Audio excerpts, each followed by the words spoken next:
গলায় ছাগলের দড়ি, পরনে পাটের ছালা, হিজড়াদের মতো কোমর দুলিয়ে যাকে হাঁটতে দেখতে পান সেই অদ্ভুত প্রাণীটার নাম অ্যাডলফ খান। নামের দুটি অংশ দেখে বোঝার উপায় নেই প্রাণীটা মুসলিম নাকি অন্য কিছু।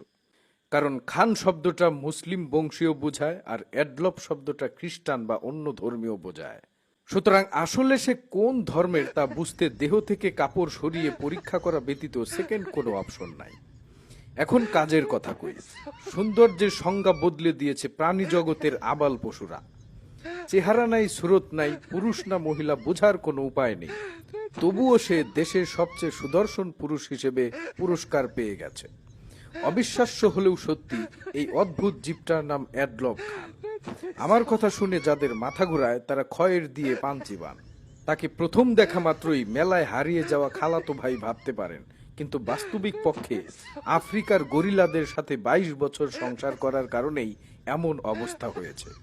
তার চুলের স্টাইল দেখে মনে হবে কয়েকটা কচুরি পানা উল্টো করে রাখা হয়েছে। আর তার নাকের ফুটো দেখে আমার মতো কিছু ইঞ্জিনিয়ার এই ফুটো দিয়ে বঙ্গবন্ধু টানেল নির্মাণ করতে চেয়েছিলেন। কেউ বলেছেন অ্যাডলফ খানের সৌন্দর্য উপরিভাগে বোঝা না গেলেও বস্ত্র অনাবৃত করলে ঠিকই সৌন্দর্য ভেসে ওঠে। তার হাঁটার ভঙ্গি দেখে আমিনবাজারের ময়লার কাকগুলোও থমকে দাঁড়ায়। আর তার কথা বলার সময় মুখের দুর্গন্ধে আমার পাশের বাড়ির পোষা কুকুরটা দৈনিক 3 বার বমি করে।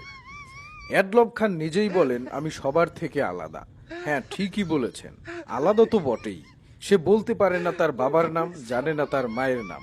ধর্ম কিংবা জাতি জানতে হলে একটাই কাম, তাকে করতে হবে উদাম।